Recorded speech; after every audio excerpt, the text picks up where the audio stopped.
Pronto, gente. Então, mais um quintou aí, desta vez, não só interpretação de texto nessa quinta, redação também. Espero que seja uma aula aí muito interessante, bastante dinâmica. Queremos que vocês participem bastante, né? Interpretação de texto e redação é muito de análise, de entender aí o que está acontecendo, de participar, de impressões. Então, qualquer consideração que vocês tenham para fazer, façam. Naquele mesmo esquema, se vocês lembrarem aí de exemplos de vocês, podem ir colocando no chat, a gente sempre lê. Qualquer dúvida pode ir mandando também. E eu vou começar a apresentar, então. A gente tem algumas interações aqui com vocês.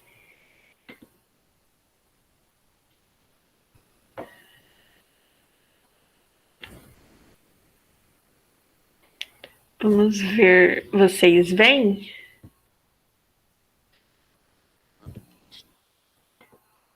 Tá.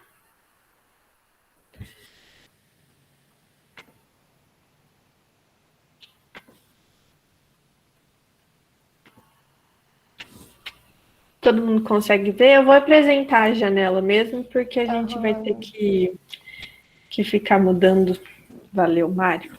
Na verdade, Ju, já te adianto que quando mudar para a minha fala, vai ter que passar para apresentar só a guia, só a janela, só a guia, que é o vídeo do YouTube, porque senão ele não sai com som.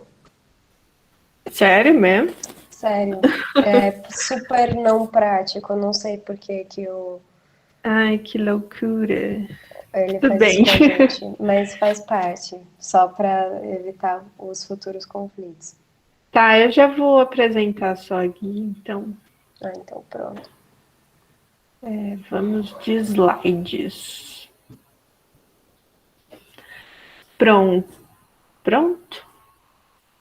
Está carregando. Então tá pronto aqui. Eu e a Lô, a gente pensou em trazer um pouco desse tema de intencionalidades dos discursos, justamente porque as nossas matérias têm muito a ver com isso, né? Interpretação de texto é a pessoa lendo o que o outro escreveu, a redação é algo mais ativo, né? É a pessoa escrevendo aquilo que ela quer passar.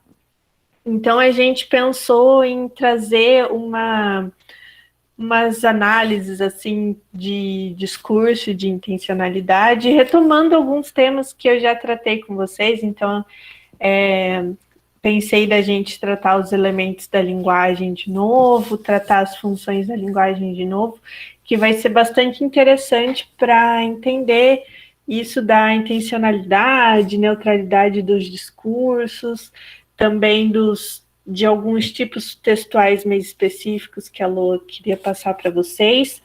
E no final aí, dando tempo, tudo certo e tal, trazer algumas questões para a gente tentar desenvolver junto, porque eu particularmente acho o vestibular da VUNESP bastante interessante.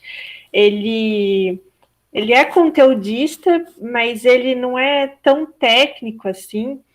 Então, ele tem isso bastante do texto para ler, do texto para interpretar, pelo menos na parte de português.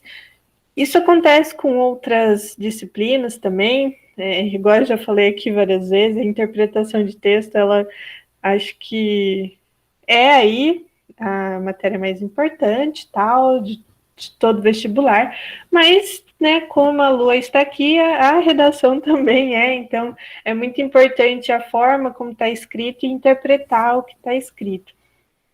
Então, os vestibulares da VUNESP são bastante interessantes.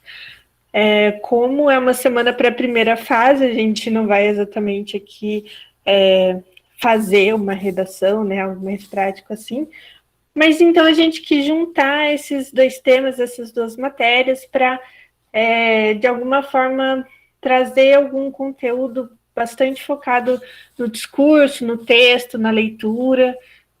Não é igual o Enem, que tem textos mais longos para ler, né, questões mais longas, mas sempre a Unesp traz alguns, tipo um texto mais longo para responder algumas questões sobre esse texto. Então, é uma prova também de bastante leitura.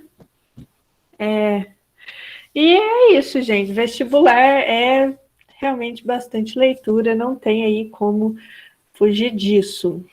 E começar aqui retomando, na verdade, né, o que a gente viu de elementos da linguagem lá mais para o meio do ano. Eu acho que foi um dos primeiros temas que eu tratei com vocês, mas apesar de ser um tema assim bastante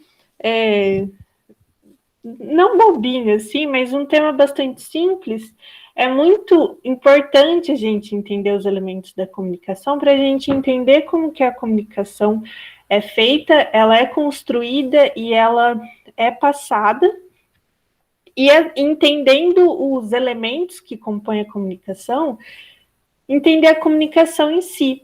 Então, os elementos da comunicação é justamente esses componentes presentes no ato comunicativo, entre aquele que emite uma informação e aquele a quem é destinada, né? Igual a gente tinha visto, emissor, receptor, que eu vou falar um pouquinho mais detalhado daqui a pouco.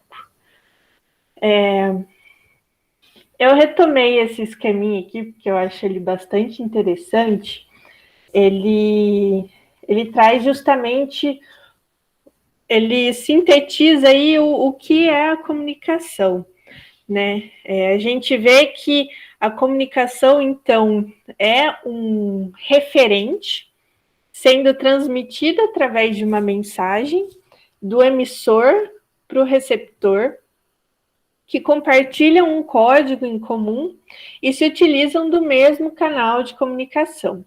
E a comunicação somente é efetivada se o receptor conseguir receber e decodificar a mensagem aí, o referente através da mensagem do emissor. Então, para retomar um pouco esses conceitos, vamos aqui primeiro então do canal da comunicação, é justamente o meio pelo qual a mensagem ela é transmitida. E pode ser físico ou virtual, tipo aqui pela internet, ou não sei, né? Se alguém ainda escrever carta, tudo mais, é um bilhetinho, né? É o meio pelo qual a comunicação acontece. Então, ele é responsável por assegurar que ocorra o contato entre o emissor e o receptor, e pode ser de forma sonora ou por palavras escritas. Igual, por exemplo, que a gente já tinha falado na aula, de forma sonora. Eu falando com vocês aqui na aula, de forma escrita, o slide que está aqui escrito. Então, o canal, ele deve ser compartilhado entre os dois também, entre os dois, eu digo, emissor e receptor, para aí que a comunicação aconteça. A mensagem, na verdade, falar um pouco do referente. O referente é o assunto em si que é tratado no conteúdo que compõe a mensagem. Então, a mensagem é o objeto da comunicação, é o texto em si, mas o tema, né, o conteúdo da mensagem é o referente. Então, a mensagem é a forma que o referente é transmitido. O que acaba importando mais é a transmissão do referente. Então, ele é o conteúdo que compõe a mensagem. Ele também deve ser compartilhado entre o emissor e o receptor, porque o contexto, né, o contexto do tema, o contexto do referente, ele é construído pelo espaço e tempo do falante. E aqui que é muito importante essa noção de intencionalidade, que a gente vai falar mais para frente, porque dependendo do contexto, dependendo do espaço, o referente ele torna um sentido específico. Ele pode ser compreendido de uma forma, pode ser compreendido de outra, pode ser compreendida da forma que o emissor queria ou não. Então, todo esse contexto aí, todo esse conjunto todo de elementos, ele é muito importante para que a comunicação aconteça da forma mais próxima possível que ela deve acontecer. E, por fim, o código é o conjunto de sinais escolhidos pelo emissor que são usados no processo comunicativo para a transmissão da mensagem e deve ser compartilhado pelo receptor. O código é justamente a língua que a gente usa, né? Por exemplo, aqui o nosso código compartilhado é a língua portuguesa. Numa aula de inglês, poderia ser aí a língua inglesa. E pode ser também gestos, sinais que são mais comuns, né, mais universais, por exemplo. Se eu faço isso daqui para vocês, todo mundo entende que é o sinal joinha, positivo. Então, é um código de sinal compartilhado entre todo mundo e vocês, receptores, conseguem entender aí a mensagem. E, especificando aqui, né, dando uma atenção maior para as definições de emissor e receptor, igual a gente tinha falado na aula, né, eu não sou emissora aqui, eu não sou só emissora aqui, eu sou emissora também, mas sou receptora também, então que seja um espaço que vocês sejam emissores de informação também, então podem usar o chat, podem falar bastante, porque o emissor é justamente aquele que transmite a mensagem. É o sujeito que se manifesta através do código escolhido por ele e envia a mensagem ao receptor. Então, o emissor deve estar ciente de que o código por ele escolhido deve ser o mesmo que o receptor conhece e está utilizando naquele momento. E se não for, a mensagem simplesmente não é decodificada ou entendida. Se eu começasse a falar que algum outro idioma que vocês não entendem, a comunicação ela não ia acontecer.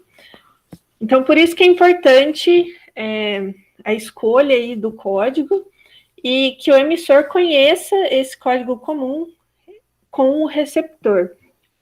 E o receptor é justamente aquele que recebe a mensagem do emissor.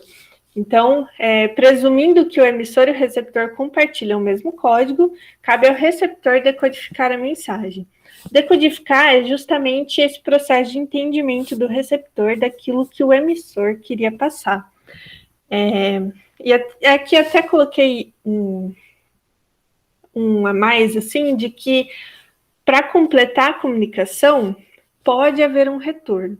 Então, a comunicação ela não terminaria aqui nesse esquema de emissor passando para o receptor, mas há aí um entendimento, e algumas situações permitem esse retorno, de uma resposta do receptor ao emissor, que alguns usam esse termo em inglês, feedback, mas nada mais é do que um retorno do receptor de que entendeu a mensagem do emissor e às vezes até devolve aí uma mensagem para o emissor. Por exemplo, se alguém mandar uma pergunta agora no chat, eu vou entender que vocês, nesse momento de recepção aí, como receptores, entenderam o que eu estou falando e confirmaram isso. E podem até fazer uma pergunta sobre isso. Então, tudo certo até aqui? Vocês entenderam certinho, tudo mais? Então, se tiver tudo bem, eu vou...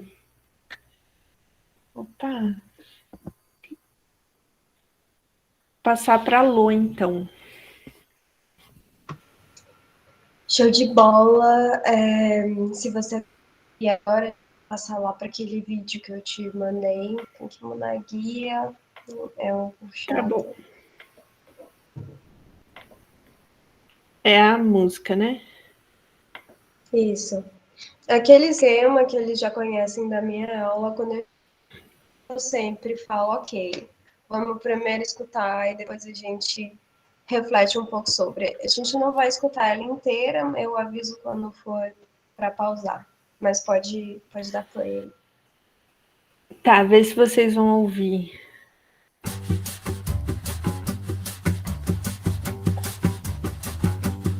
Tô bem de baixo pra poder subir, tô bem de cima pra poder cair, tô dividindo pra poder sobrar, desperdiçando pra poder faltar, devagarinho pra poder caber, bem de leve pra não perdoar. Tô estudando pra saber ignorar, eu tô aqui comendo para vomitar. Eu tô te explicando pra te confundir, eu tô te confundindo pra te esclarecer. Tô iluminado pra poder cegar, tô ficando cego pra poder guiar. Eu tô te explicando pra te confundir, eu tô te confundindo pra te esclarecer. Tô iluminado pra poder cegar, tô ficando cego pra poder guiar. Suavemente pra poder rasgar, olho Tá fechado bom já, Ju. pra te ver melhor. Então, enquanto a Ju faz aí a mudança de aba para a gente voltar para a apresentação, por que eu quis passar essa música para vocês, né?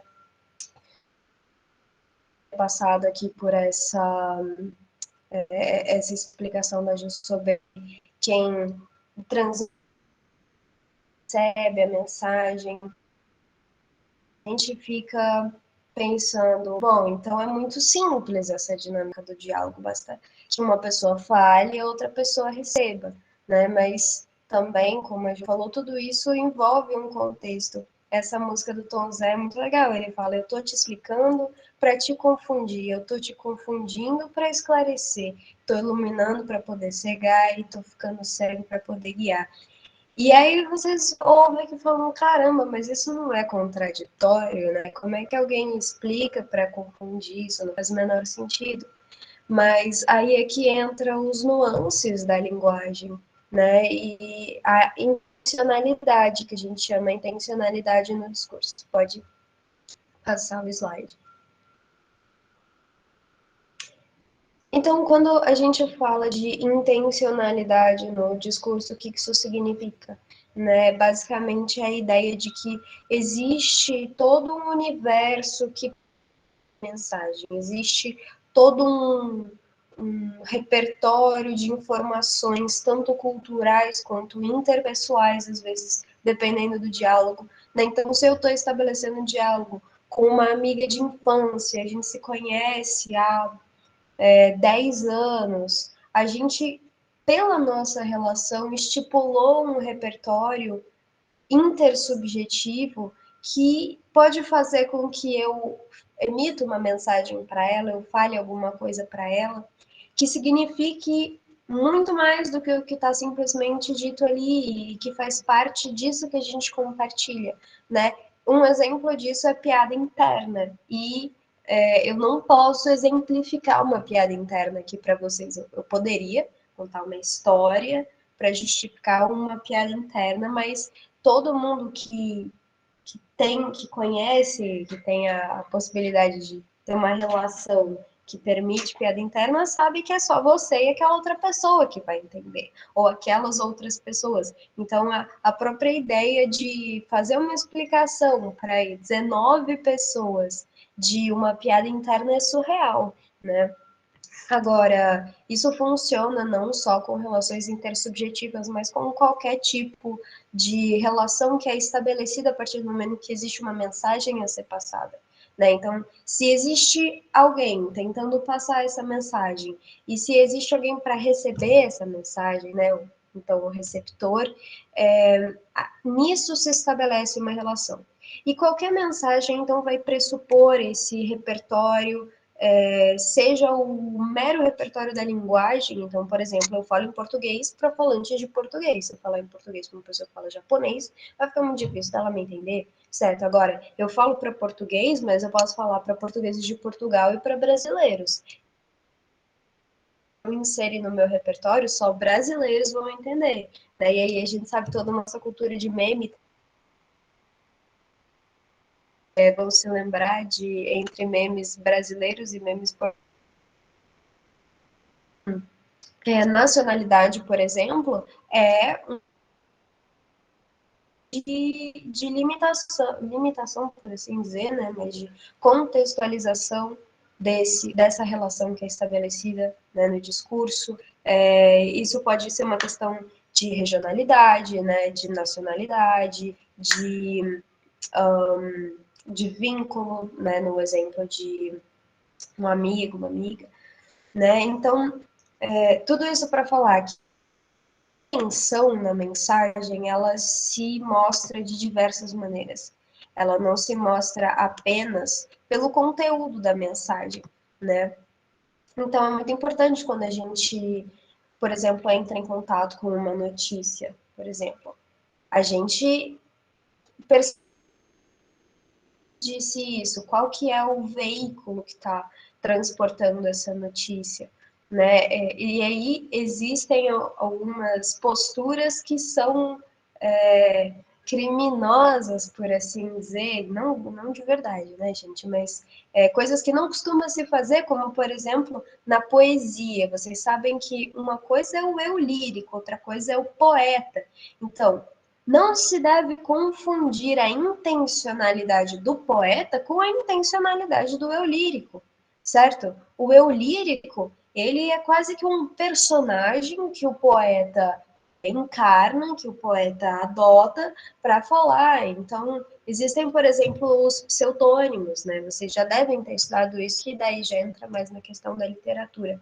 Mas o que é um pseudônimo? O pseudônimo é uma outra pessoa que eu assumo que eu posso inventar, ou eu posso pegar uma personalidade que existe, e eu falo em nome dela, eu escrevo em nome dela, né? Então, você não vai pensar necessariamente, você pode, sim, você pode, mas assim, foge do jogo da poesia. Quando você lê uma poesia, não é do ato de ler poesia ficar especulando a vida do poeta, certo? Você vai meio que entrar na brincadeira, acreditar no que aquela pessoa está te falando. Né? É a mesma coisa com a ficção, né? Você pode especular a vida do autor, mas quando existe um personagem, você considera a realidade que aquele personagem criou, que está dentro de uma narrativa que foi criada daí por um diretor.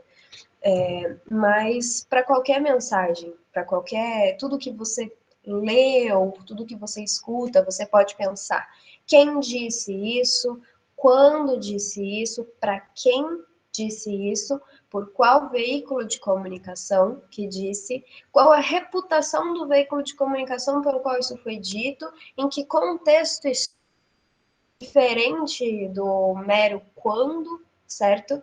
E em que contexto histórico e político isso foi dito. Então, o que é eu falar para alguém hoje, no Brasil de 2021, que, porque a minha avó não quer vacinar o... Minha avó não, né? Minha avó não quer tomar vacina. Né? O que é eu falar isso para vocês hoje e o que era eu falar isso para alguém há 5 anos atrás? Né? Se eu falar isso para alguém hoje, a pessoa já vai pensar, nossa, então ela é antivacina, então ela provavelmente está num nicho que é um nicho super específico que envolve pessoas e preferências políticas. Então, eu falar de vacina hoje é falar de política, certo? Por conta do meu contexto histórico e político. Talvez não fosse tão político falar de vacina no passado. A mesma coisa que é falar de que hoje? Um monte de coisa, né, que tá impregnada por política, né? Camiseta da seleção. O que é falar da camiseta da seleção hoje? Não é a mesma coisa que falar há 8, 7, 8, né? Até 7, 8 anos atrás, camiseta da seleção não era um ícone político, né? Então, se eu vir e falo para alguém, pô, meu tio, até de direitos humanos, Exatamente. Exatamente, né? Assim, a gente ri e olha só, esse é outro gatilho interessante. Eu posso fazer uma metalinguagem com o meu riso. Por que que eu ri? Porque justamente eu interpretei algo nessa mensagem da Júlia que diz respeito a uma outra coisa, assim, que está implícita. Intencionalidade é tudo sobre o que está implícito, gente. Essa palavra é clara para vocês? Vocês estão confortáveis com essa palavra? Implícito. Implícito é o oposto de explícito, certo? O que é explícito? É a mensagem. Então, a Júlia aqui me disse, até de direitos humanos, então, direitos humanos, se for só para eu tomar no pé da letra, eu vou pensar, direitos humanos, né? Só que como eu sei implicitamente, como está paralelo à mensagem, está no contexto cultural, a polêmica que envolve os direitos humanos, que virou uma coisa partidária, que é de esquerda e o cacete é quatro, isso causa o riso, né? E, enfim, a gente vai ver mais adiante outros gêneros que envolvem e a de nervoso, que envolvem uma intenção, o comunismo, né, gente? O comunismo, nossa, ele nesse contexto, a quantidade de coisas que uma pessoa fala que pode ser associada ao comunismo é muito diferente de algumas épocas atrás, né? A gente fala de vermelho, de... Vocês devem ter assistido aquela série Squid Game, né? Que todo mundo tá vendo. E que chama Squid Game no Brasil e no Canadá. Não. Chama Round Six no Brasil e no Canadá. Vocês sabem por que que não chama Squid Game, não traduziram Squid Game para o Brasil? Que ia ser o quê? Jogo da Lula, né? Squid, exatamente. Então, assim, a polêmica ou a proporção que as coisas tomam por conta de um cenário sociocultural. Exatamente. Mas não é mentira, não. As pessoas falam, putz, é melhor não usar essa palavra para o título de uma obra tão popular, né? Vai que. E aí, claro, né? A gente não sabe se tinha medo de que fosse uma propaganda a favor ou contra, né? Considerando o que acontece ali no jogo, mas enfim. E dado isso, vem o famoso mito da neutralidade, né, gente? Porque depois de você pensar tanto sobre a intencionalidade, sobre todos esses elementos que envolvem a intenção de uma fala, a gente para e pensa, ok, então não vou imprimir nenhuma intencionalidade secundária no meu discurso, não vou falar nada para além da mensagem que eu quero emitir. Se eu quero falar que está faltando abacaxi em casa, para meu pai ou a minha mãe, eu vou falar apenas isso.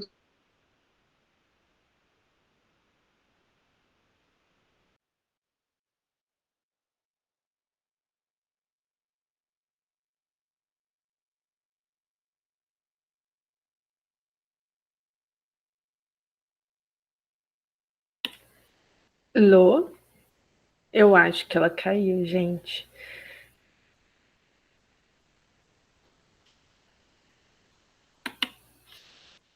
Acho que ela caiu, mas vocês me ouvem bem? Tá. Então, mas eu acho que interessante a gente tratar aí da intencionalidade e neutralidade, justamente por isso, por essa conversa paralela que a gente está aí no chat, né? O famoso, no presencial seria o famoso fundão. Mas de como que um elemento dentro de determinado contexto ele assume uma intencionalidade e a gente vai por esse viés aí, pode trazer esse viés político, por exemplo, do jogo, gente, olha, uma tradução, né? O o squid, né, que seria aí o bicho Lula, né, o bicho marinho, né, não traduziram justamente por questões políticas e tudo mais. Eu acho que os comunistas colocaram a Lô de volta na chamada, então eu vou me mutar aqui. Ai, gente, tá vendo? Olha a censura, olha a censura. Essa coisa da minha tecnologia precária, isso tá muito esquisito, viu? Isso tá muito esquisito. Mas, enfim, eu caí quando a gente ainda tava falando do Squid Game. Nossa, eu falei um monte de coisa pro nada, então, né? Qual foi a última coisa que eu falei? Sério? Bom, então vamos lá, deixa eu retomar. Não cheguei a entrar na questão da neutralidade, vocês não me ouviram falar nada da neutralidade?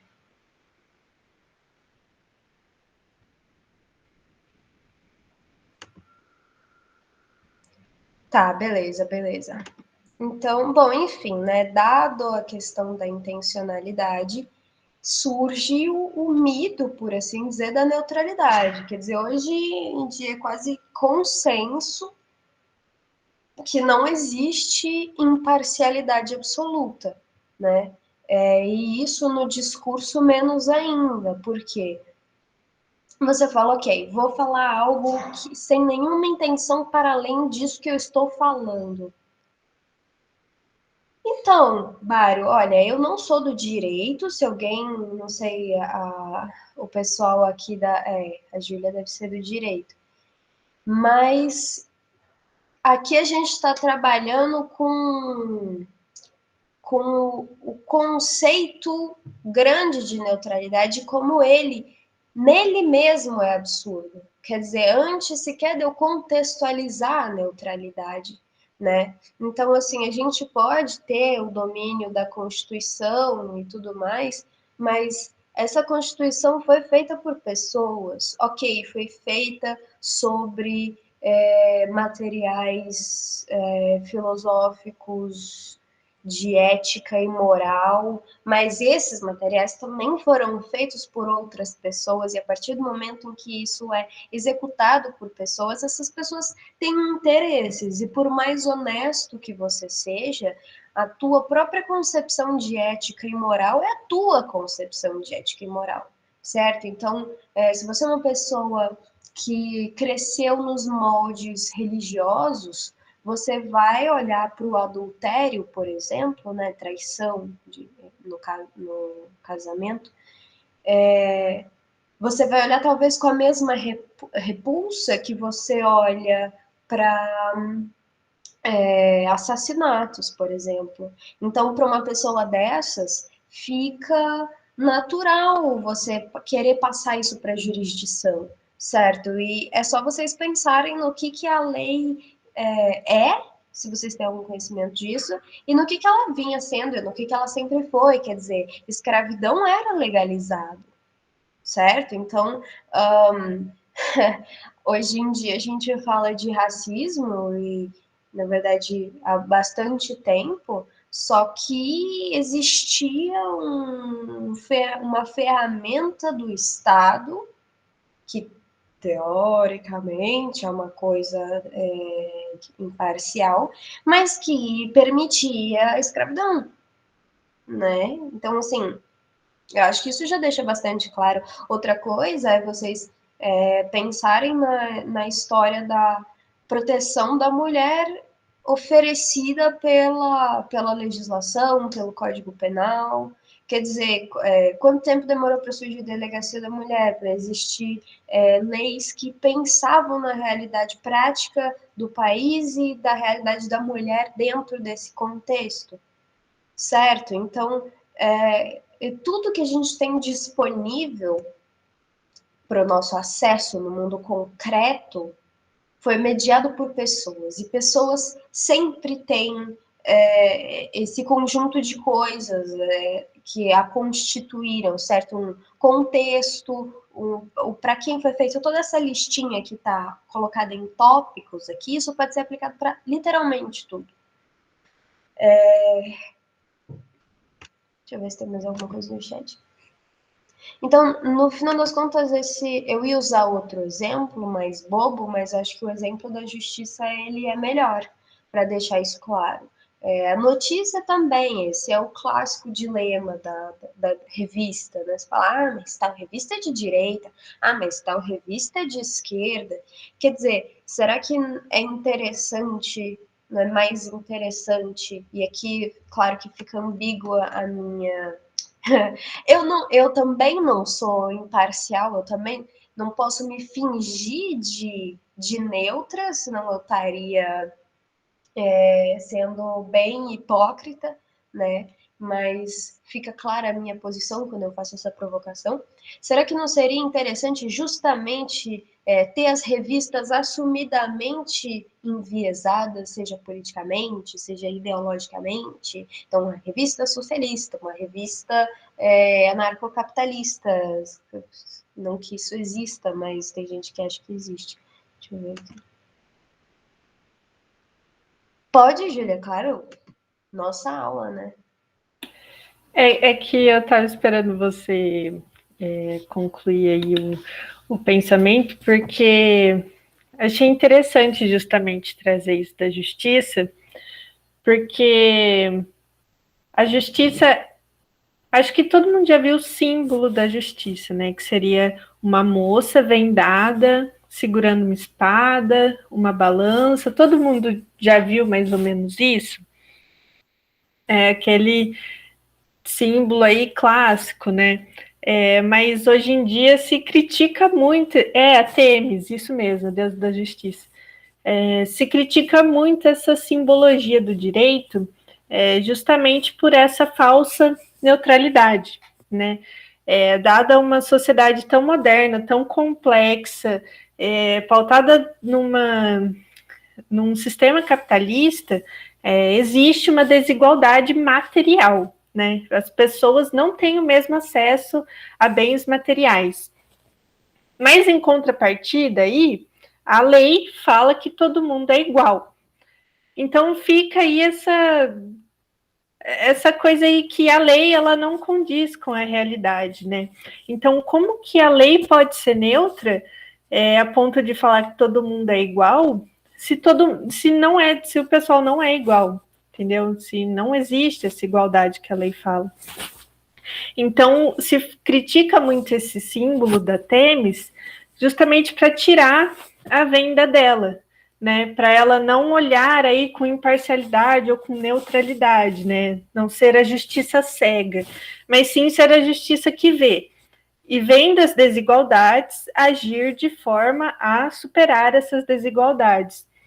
Por exemplo, as leis de ações afirmativas e cotas, que propõem política pública, né, de porcentagens de ações afirmativas socio-raciais para ingresso em universidades públicas, justamente como uma forma de reparação de um processo histórico de escravidão, de marginalização de uma população predominantemente negra e pobre e marginalizada justamente pelo processo de escravidão que era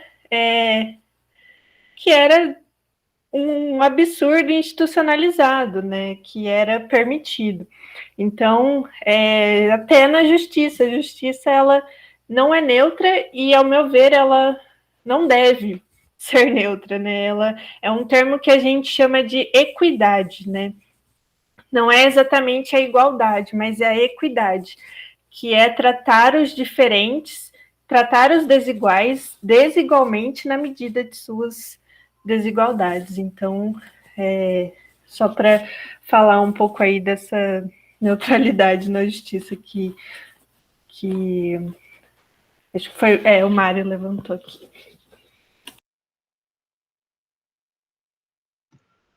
Então, 100% isso, né, Ju? E, tipo, hoje se fala muito mais de equidade em detrimento de igualdade e pensar, acho que o mais legal desse ponto é pensar até que ponto que a neutralidade é desejável, né? Porque a gente vinha tratando dentro do jornalismo, dentro do direito e dessas instâncias que desejam a imparcialidade, né? A gente vinha elaborando esse discurso do então não tem como ser imparcial, que pena, né? Mas será que pena, né? Para a gente conseguir diferenciar, por exemplo, o que é um roubo por necessidade de sobrevivência de uma padaria e o que é um roubo porque um adolescente burguês que foi no Outback e achou legal botar aquele prato na mochila, né? Quer dizer, roubo contra roubo, se fosse para não olhar quem, era tudo a mesma coisa, certo? Mas a gente sabe que, dada a realidade, dada a circunstância e esses aspectos, de novo, aqui listados, contexto histórico, contexto político, o sujeito que está envolvido, a gente percebe que as coisas não. Talvez nem seja interessante que elas sejam tratadas de maneira imparcial, né? Mas então, esse mito da neutralidade, ele vem bem por conta dos veículos de notícia, porque daí existe um termo que é fazer psicologismo, né? Que é você ficar especulando o emissor ao invés de considerar a mensagem em si, né? Então, eu não lembro qual filósofo que falava disso, depois eu vou conferir com o meu pai, que é professor de filosofia, e repasso para vocês. Mas, basicamente, tinha um filósofo que tinha uma certa teoria, e foi lá um outro filósofo e falou: então, esse cara só teve essa teoria porque ele tinha problema intestinal, não conseguia defecar. Então, ele era um enfesado. E esse cara era mais, esse filósofo enfesado, por assim dizer, ele era mais aí do existencialismo, então provavelmente ele falava coisas como a vida não faz o menor sentido. E o outro foi lá e falou, ele só pensava, por que ele não consegue fazer cocô? Tá bom que ele não consegue fazer cocô. Isso é o psicologismo, isso é você ficar analisando os sintomas de quem emite a mensagem. Agora, você olhou para a teoria dele? Porque às vezes, apesar dele ser enfesado, ele escreveu uma coisa que fez sentido, certo? Então, ou às vezes, é justamente por estar numa determinada condição que a pessoa tem a possibilidade de formular uma certa teoria, e aí sempre que a gente vai estudar a história dos grandes gênios, sei lá, ou dos artistas, Van Gogh, por exemplo, mas Van Gogh só pintava daquele jeito porque ele tinha problema mental. Sim, ele só pintava daquele jeito porque ele tinha problema mental, então isso não invalida o jeito que ele pintava, isso só configura o jeito que ele pintava, certo? Então, por que a gente tem que tentar ser neutro, certo? Claro que isso poderia oferecer alguns ganhos, como, por exemplo, a confiabilidade. É por isso que na justiça e no jornalismo é um aspecto que era desejável. Você fala, se a pessoa não tem nenhuma segunda intenção, tem apenas a intenção descrita na mensagem, então eu posso confiar nela integralmente. Mas isso é verificável, isso é um impasse, né? E aí eu só coloquei esse monte de etiqueta de 9,99 para a gente começar a entrar nos exemplos da intencionalidade, né? Um deles é um exemplo, eu gostei desse do 99, porque ele é muito sutil. Que é assim, o que significa você colocar um produto, por exemplo, a R$ 49,99? R$ 1,99. Porque isso dizer 49,99 é dizer 50, né, gente? Pelo amor de Deus, quem é que vai dar um troco de 1 centavo? Ou o que significa 1 centavo? Você não vai deixar de comprar uma coisa que custava R$ 50 para comprar uma coisa que custa R$ 49,99 para economizar 1 centavo. Que grande economia. Não, mas isso é uma estratégia de mensagem, uma mensagem numérica, não é nem uma mensagem verbal, para falar, olha, tá barato. Então, não sei quem 99 é uma estratégia para falar que tá barato. Vocês sabem disso, porque vocês sempre vêm no mercado, não sei o que, 99, e todo mundo sempre olha e pensa, esses caras estão achando que eu sou idiota. Mas quando você para e pensa, você percebe. Às vezes, no fluir da rotina, você não, tá barato, ou tá nem R$ 50, tá só R$ 49,99. E tem o repertório sociocultural disso, que eram as lojinhas de R$ 1,99, que é a loja de coisa barata.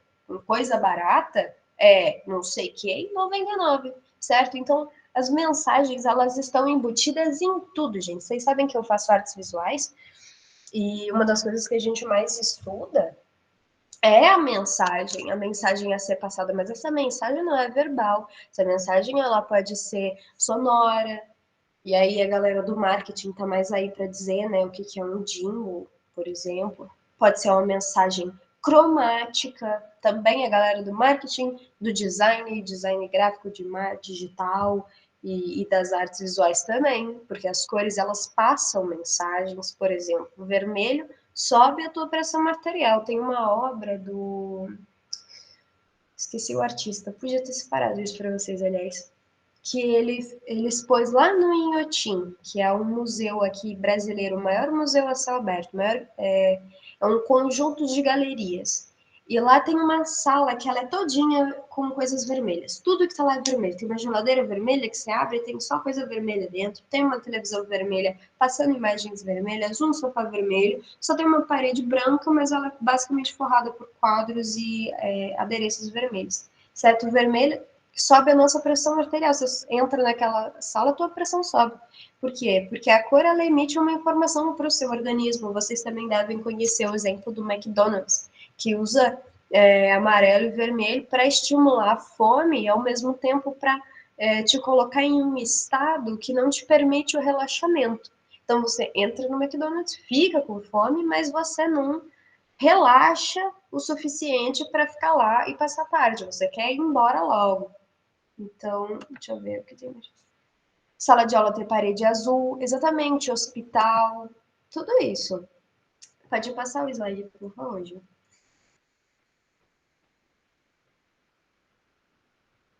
Outros exemplos aqui, né? Ironias. O azul, em termos bioquímicos, eu não sei diretamente, mas o azul, ele é uma cor etérea, ele é uma cor associada à tranquilidade, calma, até a estados mais catatônicos, estados mais depressivos. É minha cor favorita, gente, eu basicamente só pinto em azul. É a cor mais tida como favorita pelas pessoas, inclusive, e é a cor com o menor registro escrito dos registros de cores falados na antiguidade, seja por egípcios, romanos, bizantinos, qualquer galera do passado. O azul era uma cor muito pouco reconhecida. Isso é muito doido, depois a gente entra nesse mérito. Mas, basicamente, a gente é treinado para ver cores, né? Então, se vocês forem ver, por exemplo, os escritos de Homero, ele descreve o azul como cor de... Ele descreve o mar e o céu como cor de vinho. Eles não isolavam o azul como uma cor, eles embutiam no roxo. Então, azul era só mais uma modalidade de roxo, porque o vermelho é muito mais presente na natureza, certo? O azul, ele é muito pouco presente, ele aparece normalmente sem estar associado com pigmento. Então, se você pensa, o céu é azul, ok, o mar pode ser azul, só que não existe pigmento azul. Se você espremer o céu, não vai pingar tinta azul. A água também não tem tinta azul. Então é meio que uma ilusão de ótica. Asa da borboleta e o olho de pessoas, olhos azuis de pessoas azuis, de pessoas azuis não, olhos azuis de pessoas que têm olhos azuis, é só quase que uma ilusão de ótica, uma questão de refração, não de pigmento. Mas eu já tô saindo aqui do eixo, gente. Quando a gente fala de intencionalidade na mensagem, a gente pode pensar, por exemplo, em ironia. Vanessa, é muito legal. Eu posso passar uma tarde inteira só falando de azul. Eu sou realmente bem aficionada. Mas, enfim, ironias, piadas, mensagens com duplo sentido, mensagens maliciosas, né? Então, vocês vão me perdoar a vulgaridade, mas todos esses termos, aliás, a maioria dos termos tidos como vulgares, eles são indiretos, ou até as nomenclaturas que a gente usa para as partes genitais. Pinto. O que é pinto? Pinto é um animal, é pinto. Enfim, Eu não vou ficar aqui exemplificando, né? Vocês têm imaginação suficiente para se responder essas questões. Ironia. Meu, você chega para mim e, sei lá, quem nunca tava com uma criança, e a criança passando comida no rosto, fazendo uma meleca, você olha para a criança e fala, que lindo, que bonito. Ou teu cachorro comeu o sofá, saiu metade do sofá esparramado no chão, outra metade do sofá cheia de baba. Que lindo! Você tá achando aquilo lindo, pelo amor de Deus? Não, né? Ironia. Que lindo, que beleza, né? Então, agora, analisa a mensagem fora de contexto. Que lindo. Sem entonação, sem pensar no emissor, que lindo, flutuante. Ah, tá falando que é bonito, né? Agora, coloca no contexto de você vendo teu cachorro que acabou de comer o sofá inteiro.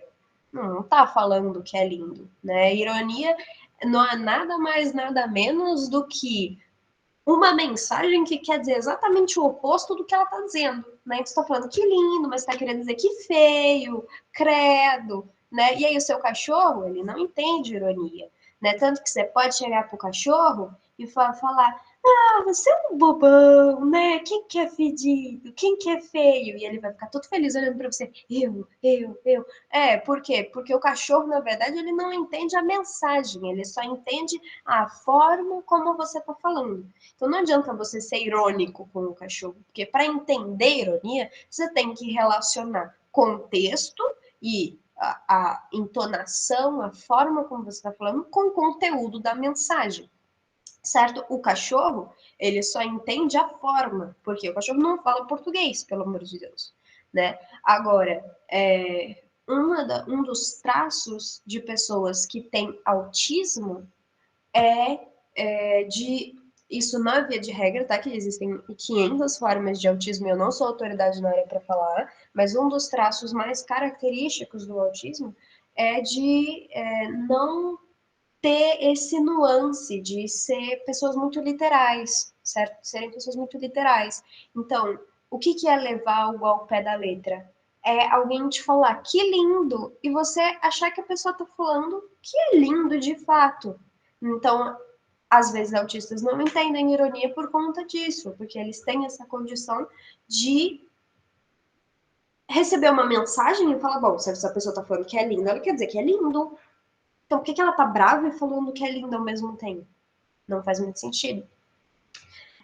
E piadas também, né? Bom, eu trouxe aqui exemplos, eu vou primeiro me ater a eles, ao invés de sair falando e gastando tempo. Mas olha só, aqui eu tenho mensagens que, em termos práticos, falam a mesma coisa, em termos de conteúdo. O chocolate é gostoso, mas não é saudável. E o chocolate não é saudável, mas é gostoso. Bom, essas duas frases, elas dizem o quê? Chocolate tem 2 atributos, gostoso e não saudável.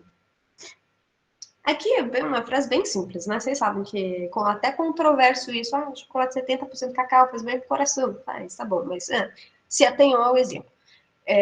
Se eu falo para vocês, meu, chocolate é gostoso, mas não é saudável. O que vocês interpretam por isso? Que, apesar de ser gostoso, é melhor não comer, né? Então eu tô fazendo uma crítica ao chocolate. Provavelmente eu falaria isso para convencer alguém, exatamente, dar prejuízo, para convencer alguém de que não vale tanto a pena comer chocolate. Então, meu irmãozinho de 4 anos, no caso tenho 2 irmãos gêmeos, 4 nada, fizeram 6 anos agora. Ah, Lolo, posso comer chocolate? Eu falo para eles, não pode comer chocolate agora. Ah, mas é tão gostoso o chocolate. Aí eu vou falar o quê? Ah, o chocolate é gostoso, mas não é saudável. Agora, se eu falo, o chocolate não é saudável, mas é gostoso, o que está em ênfase nesse caso? Ele é tão gostoso. O chocolate não é saudável, mas ele é tão gostoso. Aí, o que é esse contexto? Provavelmente eu tô na minha dieta, mas é sexta-feira, E eu olho pro chocolate, o chocolate olha pra mim, e eu falo, meu, ele não é saudável, mas é gostoso. E daí eu vou lá e como, né? Então, tudo isso para falar. O conteúdo, exatamente, é dia delícia.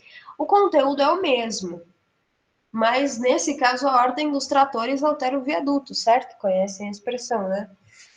A ordem dos fatores altera o produto. Enfim. E aqui tem uma tirinha da Mafalda, coloquei um pouco pequena demais para minha vista, mas ela chega para a mãe dela e fala: Ah, mas por que eu tenho que fazer isso? E a mãe da Mafalda fala: Porque estou mandando e eu sou sua mãe. E a Mafalda responde: Se é uma questão de títulos, eu sou sua filha. E nos diplomamos no mesmo dia, não foi? Por que é engraçado? Porque a gente sabe que quando alguém fala porque eu sou sua mãe, deixa eu ver. Exatamente, Diandra, é o papel do mais. Só que o mais, ele tá usado nas duas frases, certo? Só que, como eu posso dizer, ele não apenas contrapõe as duas coisas, como ele pode dar ênfase para um desses lados, né? Então, no final das contas, o chocolate, ele é gostoso e ele é saudável. E o mais não faz com que ele seja necessariamente mais uma coisa do que outra coisa. Mas é uma questão de, no momento em que eu falo isso, no momento em que eu uso mais, é quase que como se ele colocasse um dos aspectos em evidência, né? A gente sabe que o mais pode ser substituído por apesar de, né? Então, por exemplo, apesar de bonito, o rapaz é muito burro. Né? Então, não, ele é bonito, mas ele é burro. Né? Agora, o rapaz é muito burro, mas é bonito.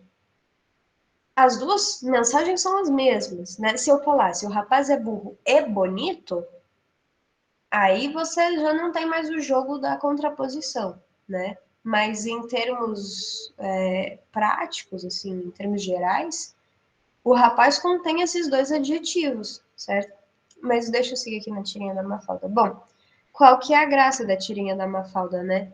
Ela questiona a mãe e a mãe fala, bom, mas eu sou sua mãe. E eu sou sua mãe é uma frase até com uma enorme base cultural para significar que existe muita autoridade ali. Uma autoridade que é derivada não só da condição de ter sido um ser vivo que deu à luz a outro ser vivo, né? Não, o repertório, a bagagem contida em mãe é gigante. Só que aí a brincadeira tá justamente na Mafalda fala, não, mas então eu sou sua filha, né? E a gente se graduou no mesmo dia, ou seja, no mesmo dia que você virou minha mãe, eu virei sua filha. Então, se for por isso, qual que é a autoridade disso, né? Brincando com isso que está implícito. E aí tem um trechinho de um poema que vocês devem conhecer, que é bastante irônico, bastante cínico, do Mário de Andrade, né? Que é Moça Linda Bem Tratada, que é só uma estrofe. Moça Linda Bem Tratada, 3 séculos de família, burra como uma porta, um amor. Né? Então eu não preciso nem entrar em detalhes na enorme ironia que tem aqui. Não que ela não seja um amor, mas vocês entendem que esse um amor ele tá aqui para tirar um sarro, né? Não, 3 séculos de família, burra como uma porta, um amor, né? Enfim, passo a palavra de volta para a Júlia.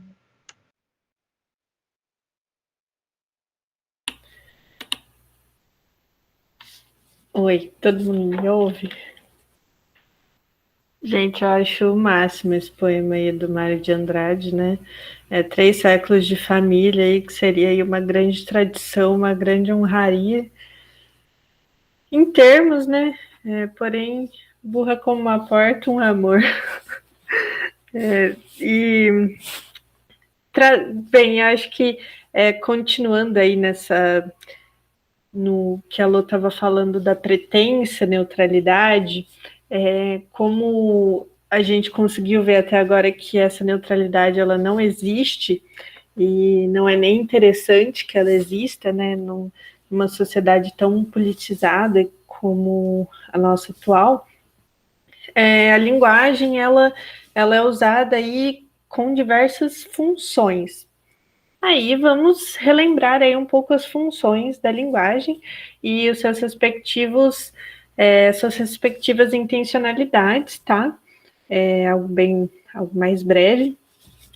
Lembrando lá da função fática, né?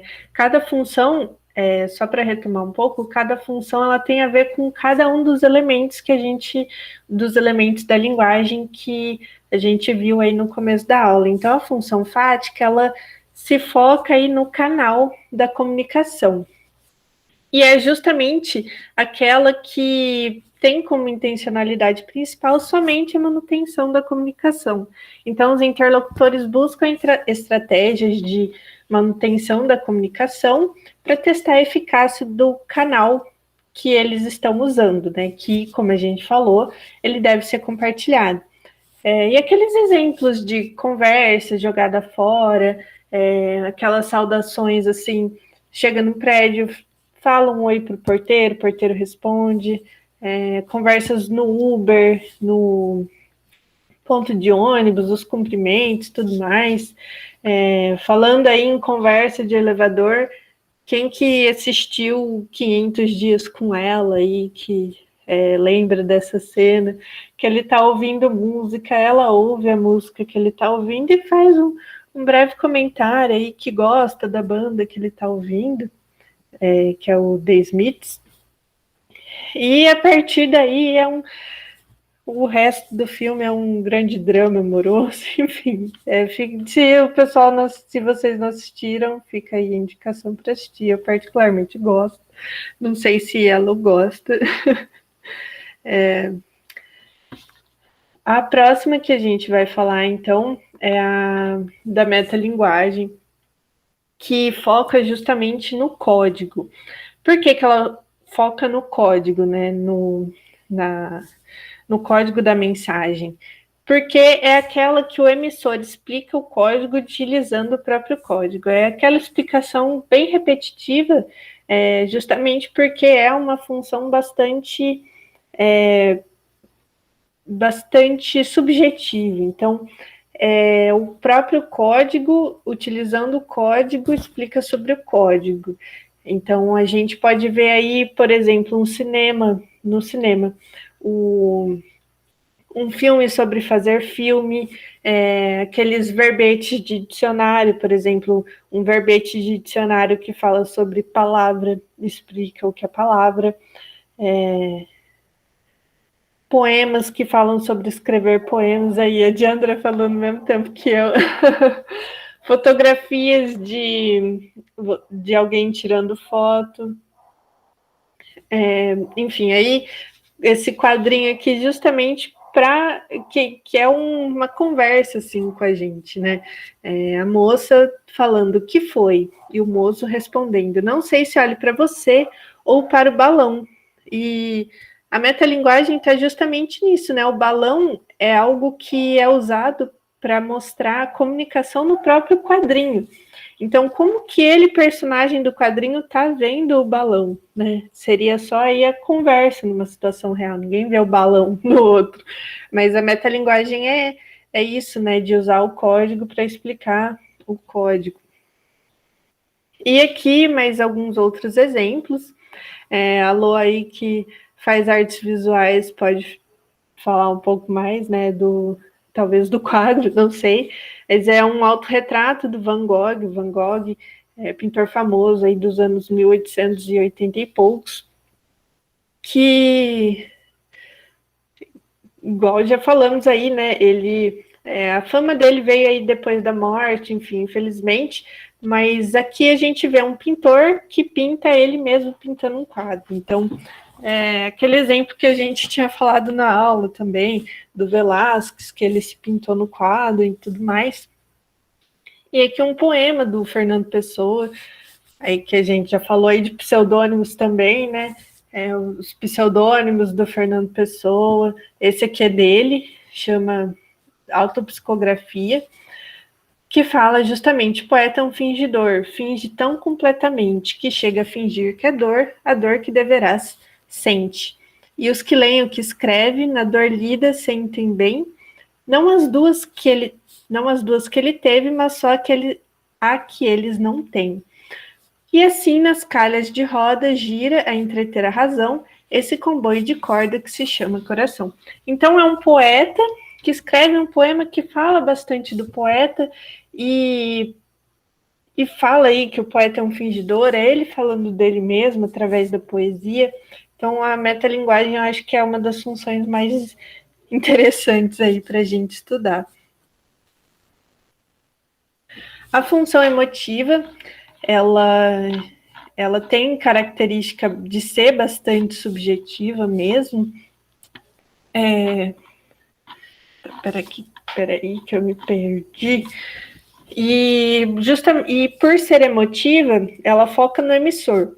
Ou seja, o seu principal objetivo é passar a mensagem do emissor sobre o que ele mesmo está sentindo. Por isso que se chama emotiva ou expressiva, que é o emissor que expressa aquilo que ele está sentindo. Então, não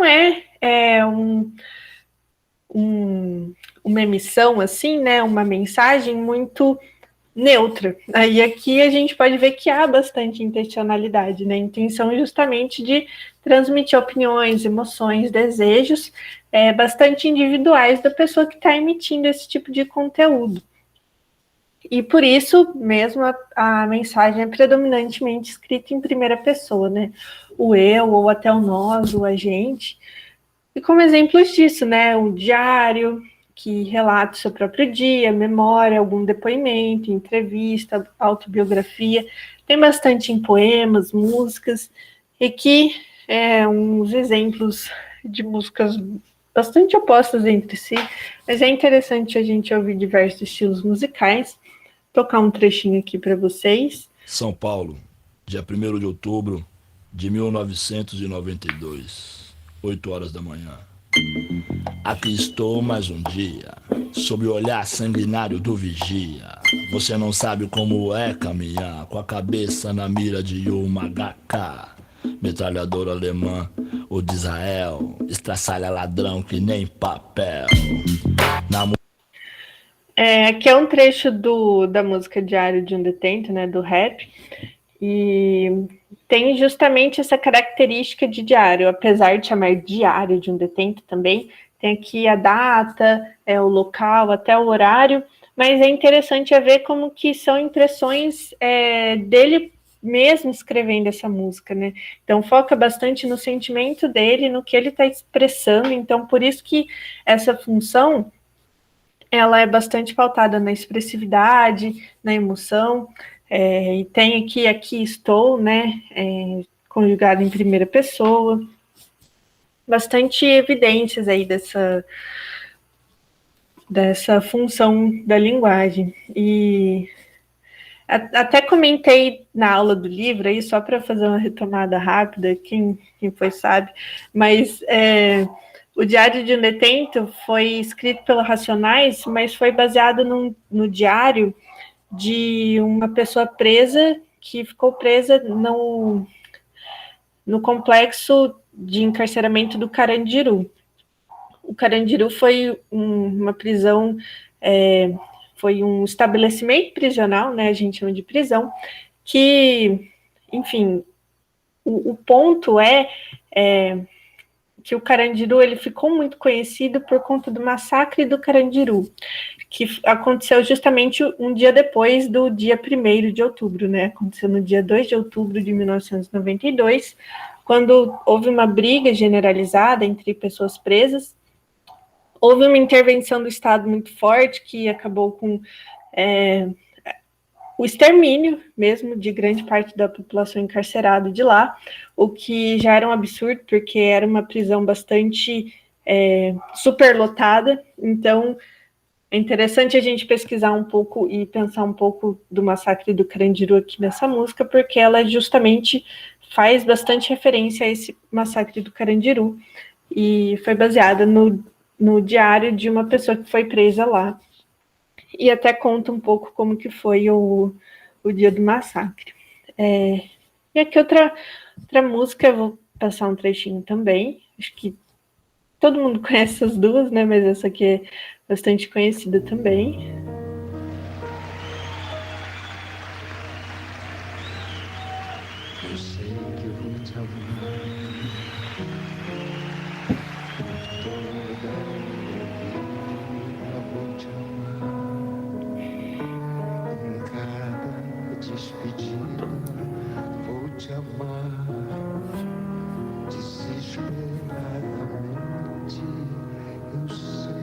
te amar.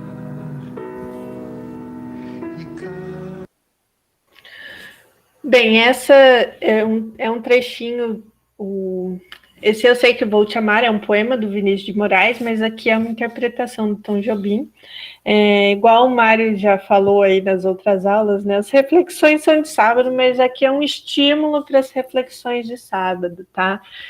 Outra música aí para vocês mandarem para o crush de vocês, declarando quem aí tá com o coração ocupado ou quer ser ocupado, né? Eu acho que o Vinícius de Moraes escreve coisas muito bonitas, muito românticas, e essa música, esse poema, ele é interpretado em diversas músicas, né, aqui pelo Tom Jobim.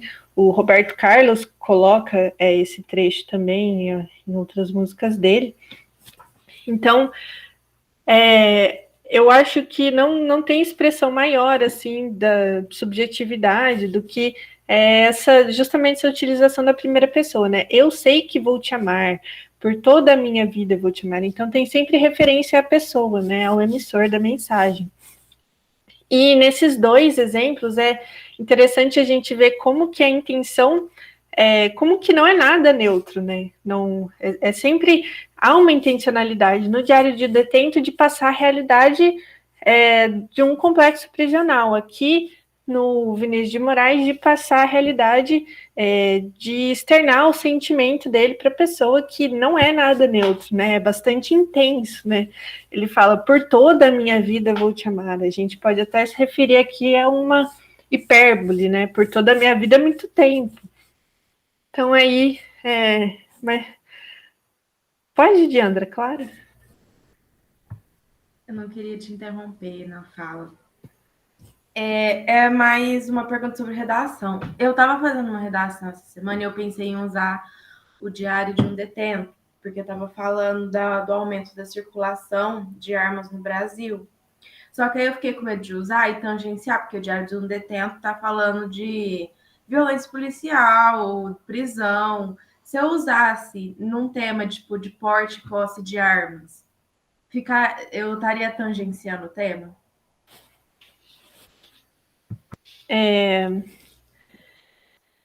Olha, pela análise que eu fiz da música, não é exatamente, pelo que eu entendi, você quer falar de posse de arma no sentido de pessoas comuns, civis, utilizarem armas de fogo. Seria isso, né? Aqui eu acho que eu vou deixar a Lô falar enquanto eu reflito um pouco.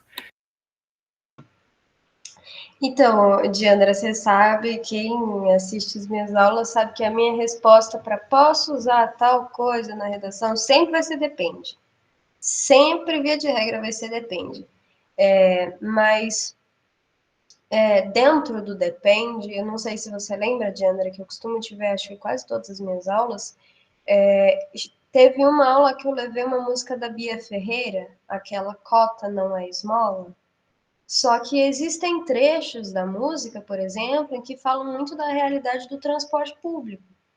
Então, a música, apesar da música ser sobre cota e sobre racismo, você poderia usar uma música que fala disso para falar de transporte público no que concerne o transporte público, certo? Então, se você pegasse um trecho daquela música que falasse que a menina não chegou na escola porque tinha cuidado do irmão e perdeu o ônibus, e daí na aula já não tinha dinheiro para merenda, tinha que escolher entre a merenda ou o ônibus de novo, e aí, então, se fosse esse aspecto da música, não tem por que não usar. Então, assim, se você quer usar uma estrofe do Diário de um Detento para falar sobre violência, para falar sobre posse de arma de fogo, é possível? Claro que é possível, mas você tem que fazer isso em concordância com o seu argumento. Então, por exemplo, se você está falando que arma de fogo, se você está indo contra a liberação da posse de arma de fogo por conta da violência que pode provocar, e aí você quer, por exemplo, pegar o trecho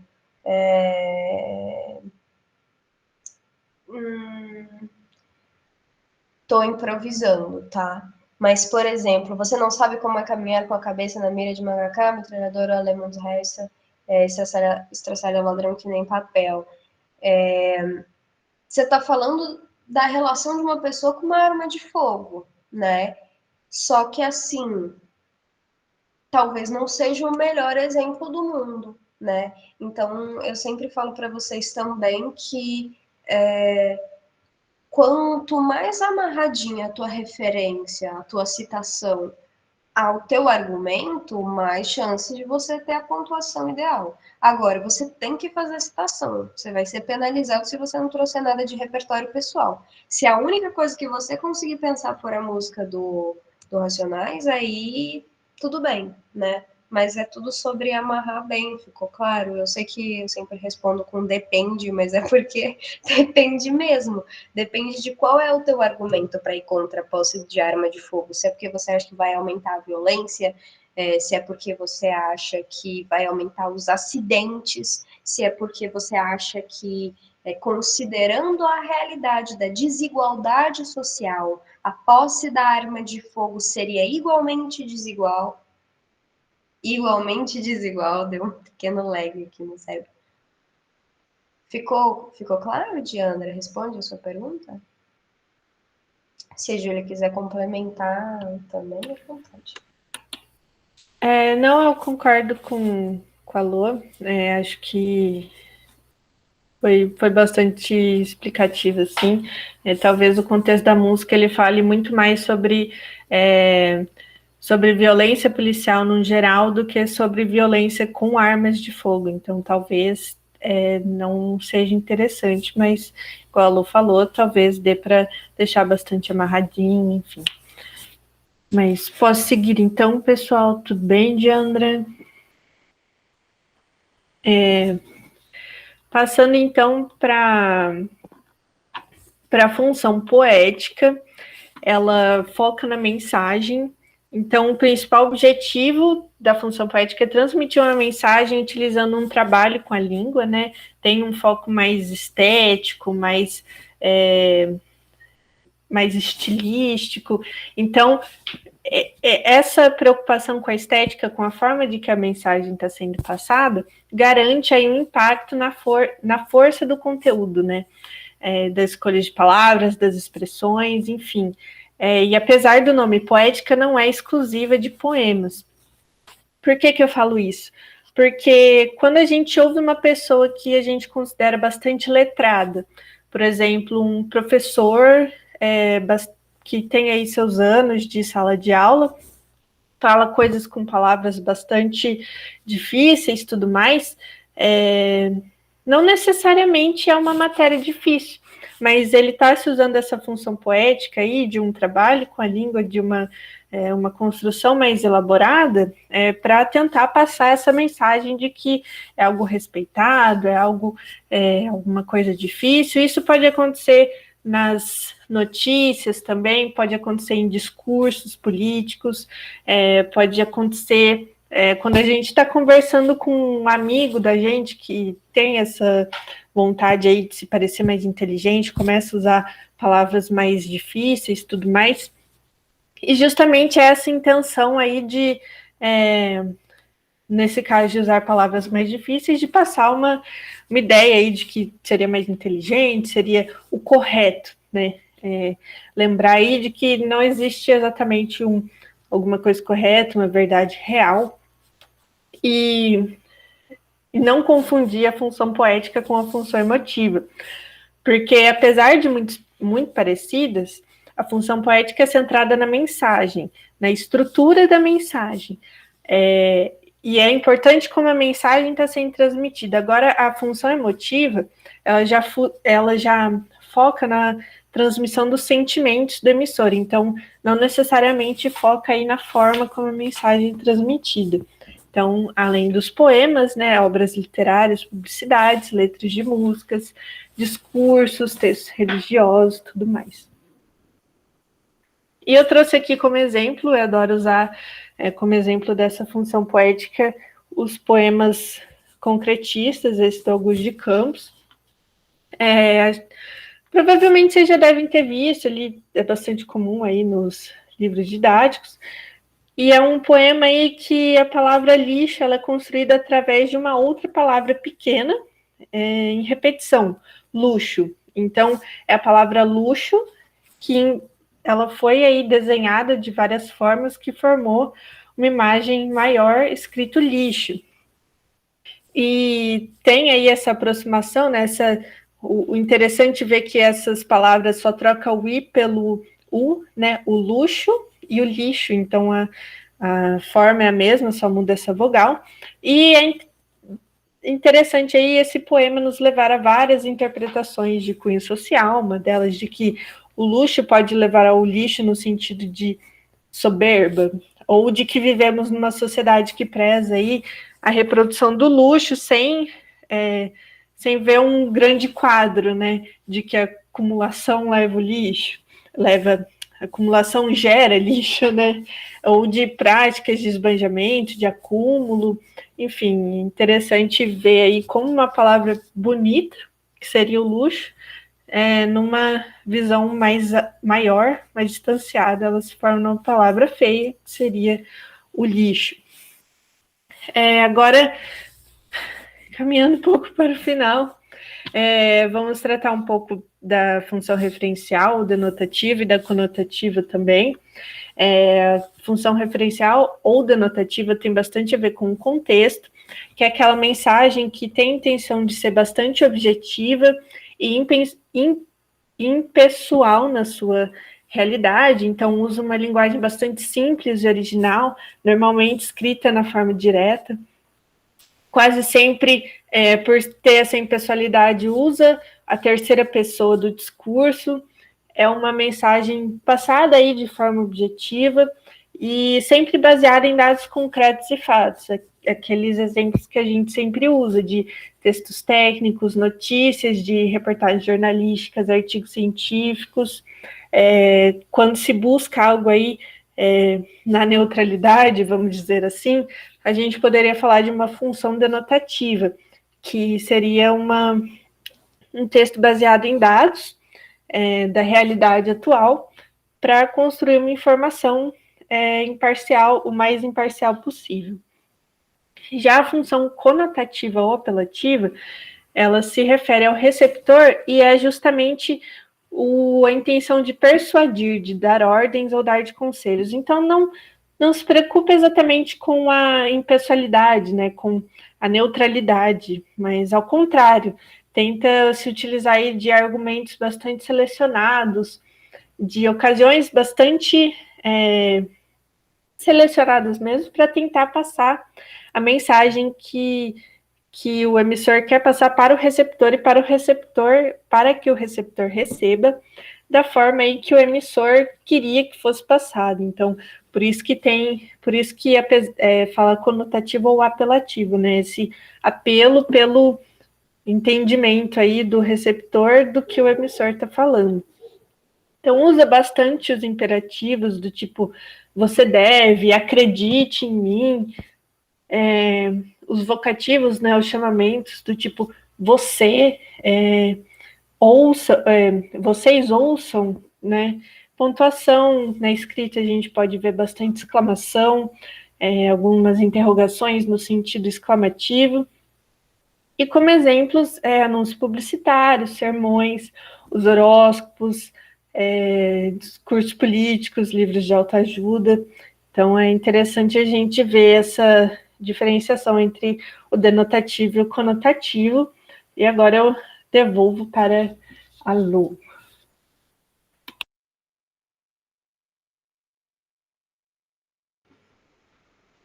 Então, gente, pensando agora na questão da intencionalidade, na forma de se falar, em quem se fala, no que se fala e todas as possibilidades que a fala compreende, né? A gente achou interessante, foi a sugestão da Ju, a gente trazer um pouco da questão da fake news, que entra num tema super atual e que, bom, acho que todo mundo está um pouco familiarizado com isso.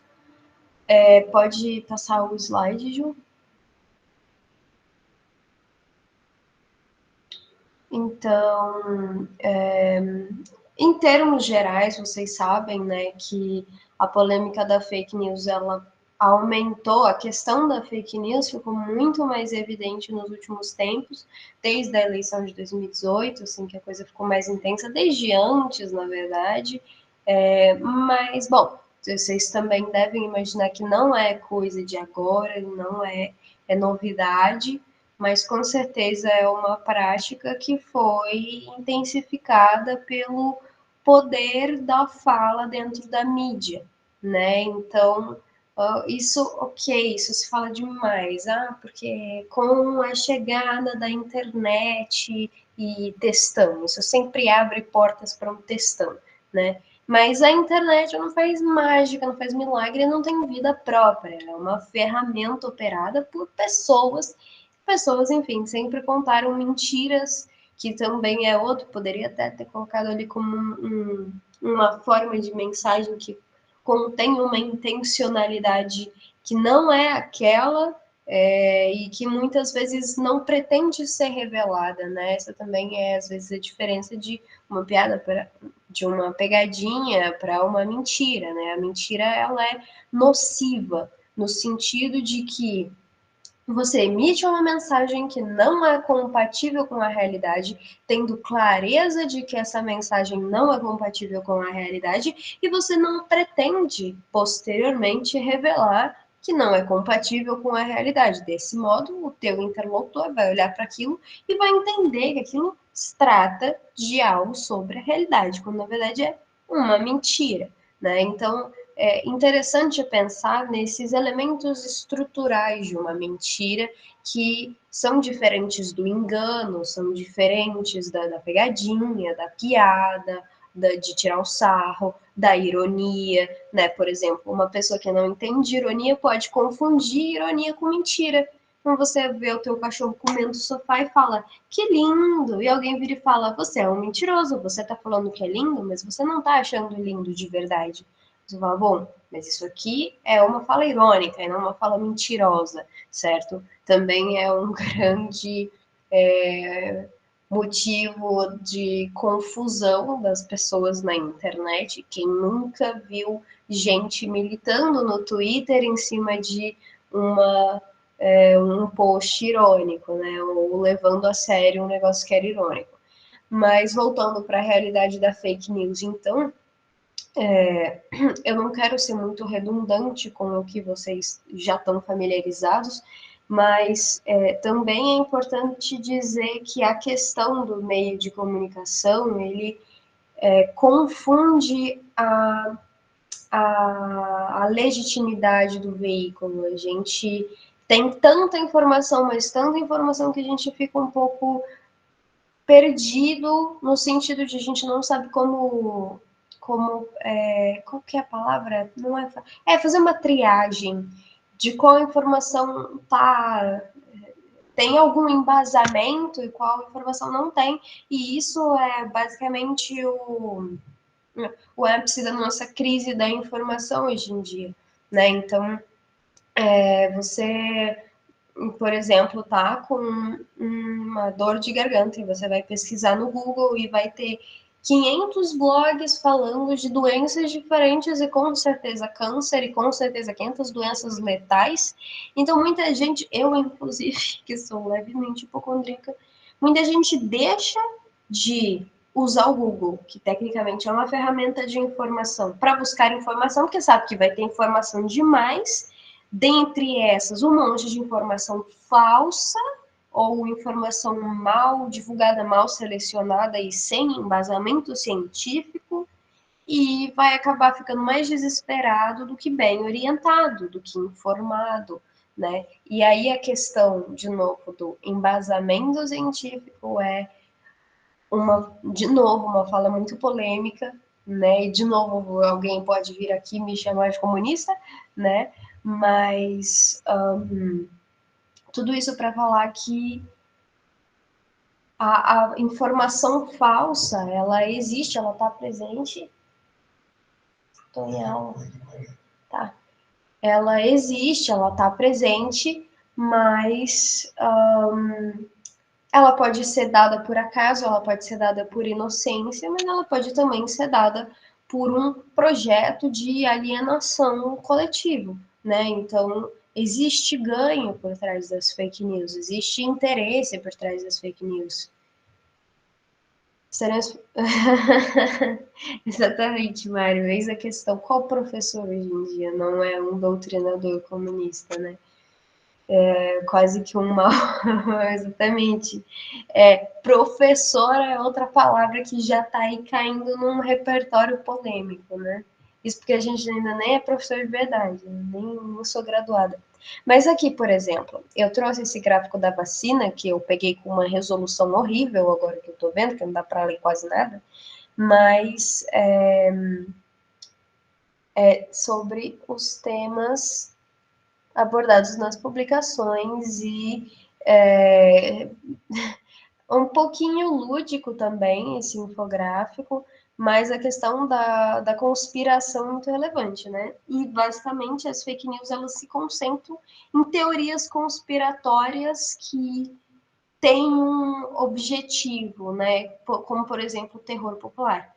E a figura da vacina era bastante ilustrativa porque o interesse de vacina diminuiu muito de uns tempos para cá, né? Então, se falava de vacina no passado e isso não era uma coisa muito polêmica, que nem eu comecei falando para vocês hoje.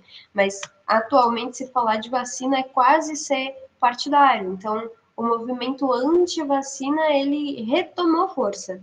E vocês também certamente entraram em contato com isso. Quanto não se ouviu sobre a vacina virar jacaré, virar outro sexo, gay, qualquer maluquice, chip da China, comunismo, né? Eu queria pedir para a Ju abrir aquele link lá que eu mandei, o outro link do site do Senado. E eu queria, gente, que vocês pensassem um pouco agora, puxando a sardinha para o meu lado da redação, se vocês conseguiriam pensar em uma proposta de intervenção para lidar com a questão da fake news, né? Porque, no final das contas, como é que se combate esse fenômeno? Né? Esse é um fenômeno que pode ser percebido e pode ser distinguido a partir do momento que você analisa os emissores, as fontes de notícia, né? Então, ok, essa mensagem ela foi emitida por quem? Pela minha tia. Por qual veículo de comunicação? WhatsApp. Qual que é a fonte original dessa informação? Não sei, ninguém sabe, nunca foi dito, provavelmente é da profundeza da cabeça de alguém. Então aí já dá para deduzir que aquilo pode não ser uma informação de embasamento científico, certo? Aí tem o famoso vai pesquisar. Agora, considerando que a fake news e que as consequências da fake news tomaram proporções, de novo, meu partidarismo aqui, minha opinião pessoal, mas montar uma eleição, né? Então, assim, eu, no meu entendimento político, acredito que por conta das fake news que o Bolsonaro foi eleito. Ele não teria sido necessariamente eleito, não sei também, fica aí a dúvida, mas se não houvesse essa crise da fake news, então como é que você resolve uma crise de fake news sem, por exemplo, cair no dilema da censura? Você fala, bom, então as informações precisam ser verificadas. Tá, como? Por quem?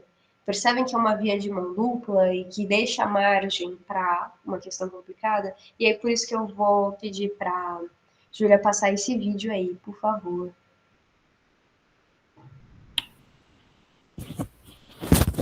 Peraí, gente, vocês me ouvem? Eu acho que a minha internet caiu um pouco. Estamos ouvindo, estamos ouvindo. Ah, tá bom. Peraí, eu vou passar.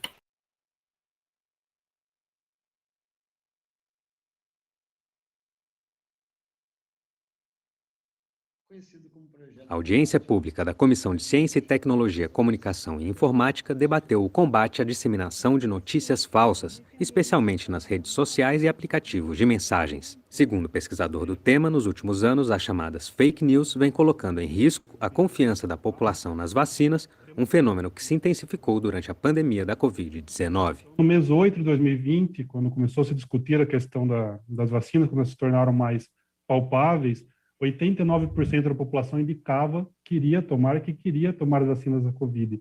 Nós vemos que em 4 meses, que foi um período de desinformação muito agressiva, esse índice perdeu 16 pontos. Jornalistas, divulgadores científicos e defensores de direitos digitais defenderam medidas de combate à desinformação, mas criticaram a redação do projeto de lei sobre o assunto aprovado pelo Senado. A proposta será analisada por uma comissão especial da Câmara, junto com outros 63 projetos de autoria de deputados. Os debatedores disseram que o texto final não pode resultar em ameaça à liberdade de expressão. Esse tipo de legislação impõe riscos importantes à liberdade de expressão e, por extensão, à liberdade de imprensa no país. Primeiro porque não se sabe exatamente o que se está criminalizando, não há uma boa definição do que seja fake news. O melhor antídoto para as fake news não é um controle de grupos de mensagem ou tentativa de controles de informação de forma alguma, mas sim o reforço do jornalismo profissional. Criticar esse projeto não significa ser a favor das fake news. O conceito oferecido de desinformação seria, por exemplo, ineficaz em combater a maioria das campanhas que a gente encontra hoje. Os participantes defenderam que as plataformas de comunicação digital devem combater os abusos cometidos por usuários. Acho que tem espaço para alguma regulação, principalmente para a atuação de milícias digitais e discurso de ódio nas redes sociais. É preciso, sim, regular a transparência das plataformas, mas é preciso evitar, na tramitação do projeto de lei, a definição de um conceito de desinformação, porque esse é um conceito que ainda é precário. O deputado Paulo Ganimi, um dos autores do pedido para audiência, disse que é preciso analisar o projeto com cuidado para evitar excessos. Muitas vezes, uma boa intenção, com o intuito de restringir a informação falsa, fake news, a disseminação de conteúdo de ódio, a dose pode ser errada e o que seria um remédio pode acabar virando um veneno. Então, é muito importante que esse debate seja feito com muita cautela.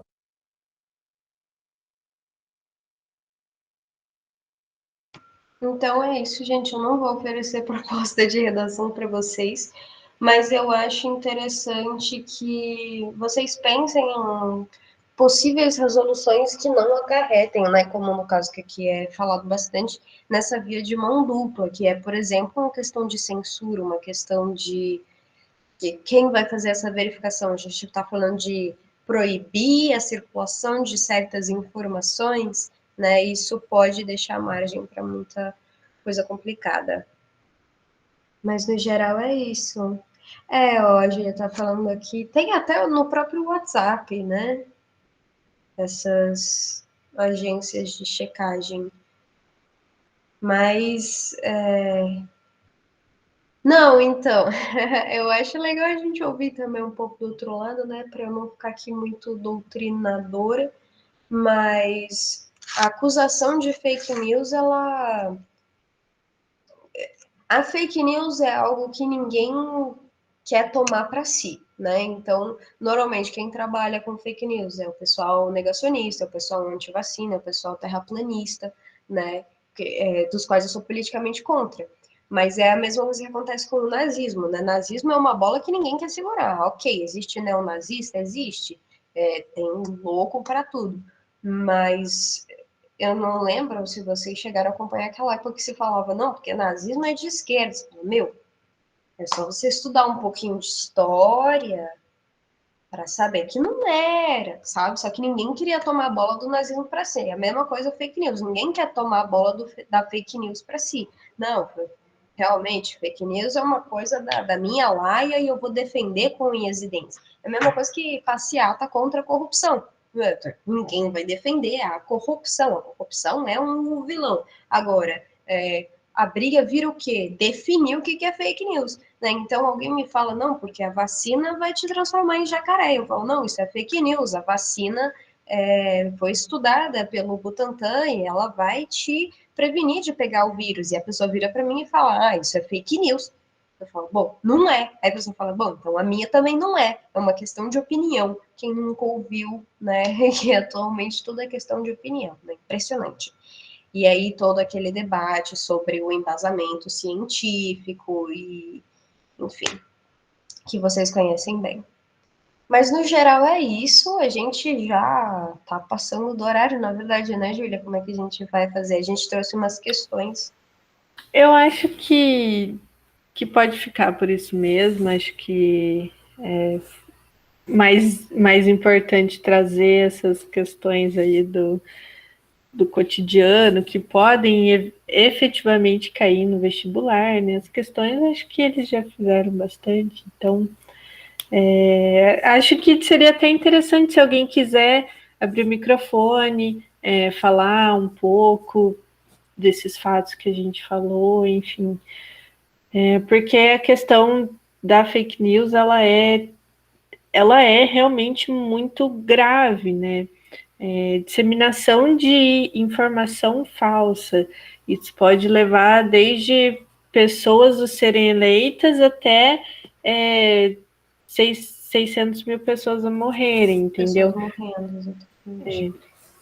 Então, isso. Por que eu falei que a censura seria uma falácia? Porque isso da liberdade de expressão, só para encerrar rapidinho, tem muito a ver com os limites dos direitos, né? Onde começa o direito de um e onde que termina do outro. Se fala bastante em regulação da mídia, mas não é isso de censura, é justamente para criar uma estrutura midiática de informação mais democrática e mais verdadeira, né? Porque você colocar uma pessoa defendendo direitos humanos, uma pessoa defendendo ideais nazistas e neonazistas, isso não é uma liberdade de expressão, sabe? Não é uma... Você impedir que esses discursos sejam disseminados não é exatamente uma censura, porque são discursos que eles devem ser combatidos, por exemplo, discursos racistas, discursos machistas, entendeu? Tem questões que não são exatamente de opinião, igual a Lô estava falando, são questões de embasamento científico mesmo. É isso que essas agências de fact-checking ou de checagem de fatos, né, fazem aí justamente para procurar a veracidade de informações. Quem acompanhou a CPI da Covid que tem acontecendo aí, eles contrataram essas agências para, durante os depoimentos, durante as leituras, desmentirem ou confirmarem informações que eram passadas por lá. Então, acho que não exatamente como uma proposta de intervenção aí, mas pesquisar um pouco desse fact-check, né, de como, igual a Lô propôs, né, de estratégias de combater esse problema mesmo, né, porque a informação pela informação, ela não é exatamente uma liberdade de expressão. Ela pode, na verdade, igual eu falei, aí ter consequências muito graves. A gente passou, Ju, inclusive nas aulas de redação, pelos próprios direitos humanos e por outros documentos históricos, né? Quem está sempre nas aulas vai lembrar e pode até comentar aqui no chat o que lembrar, que é interessante de fazer ou não é, mas que é justamente a questão de que você não pode usar o argumento de um direito para sobrepor outro direito, né? Então, colocar nas custas da liberdade de expressão um ato racista. Tá, ok, mas um ato racista, você vai estar usando o seu direito para cometer um crime, né? Então, eu tenho o direito da minha liberdade de expressão, que ninguém pode calar minha boca para falar tal coisa. Só que falar tal coisa é um crime. Já não é mais o seu direito fazer aquilo. Você está entrando no direito do outro. Você está tá limitando a liberdade do outro, né? Então, isso é uma questão que tem que ficar presente, mas ao mesmo tempo, o feitiço não pode se voltar contra o feiticeiro, né? Então, o que é, por exemplo, qualquer divulgação de alguma coisa que ainda não tem um certo embasamento científico, que não está apurada, mas está, por exemplo, em estudos, né? Então, todo o processo dos estudos da vacina pelo Butantan, antes de ser efetivamente aprovada e disponibilizada para vacinação, né? Existe a questão da especulação científica, por exemplo. Então, o que me preocupa nessa questão da censura é até que ponto que isso pode se virar contra quem está indo atrás de uma informação científica, mas que ainda não está 100% garantida, ou até questão de sabotagem mesmo, né? Não sei o que vocês acham disso, gente. Tem os seus alôs. Eu daqui a pouco preciso ir embora, que eu doei o meu gato e eu preciso levar o meu gato para a nova dona dele. Ai, deu choque. Eu acho que é isso, então, que a gente queria passar para vocês de interpretação e redação. Bastante foco aí na intencionalidade, nas pretensas neutralidades, isso tanto para interpretar aí questões de vestibular, interpretar as sutilezas, as intencionalidades que eles colocam nas questões, nas alternativas, tanto quanto para propostas de redação que possam ser aí bastante embasadas, né? Normalmente tem esse texto, os textos de apoio, mas o que vale é justamente o que vocês escrevem. Então, são temas assim que a gente poderia ficar falando tanto tempo que, né, fica até chato de encerrar assim, mas antes de fechar, eu só queria falar que as questões estão no final dos slides, e a gente disponibilizando os slides para eles, eles têm acesso a elas. Pelo menos a minha parte que está com o texto, tem um breve comentário da resolução, mas estão todas já assinaladas, e se não estiverem, vocês acham na internet, né? Ok, então a gente coloca lá para vocês. Então, acho que é isso. Obrigada, gente, aí, pelas participações. Qualquer dúvida, podem chamar qualquer uma de nós, né? A doutrinação foi sensacional, ótimo, Mari. Boa reflexão no seu sábado. Tchau, gente. Boa próxima aula e boa semana de VUNESP na semana que vem também. Até mais. Tchau, gente. Obrigada, Júlia, pela aula. Obrigada, Lô. Foi um prazer. Vou encerrar a gravação.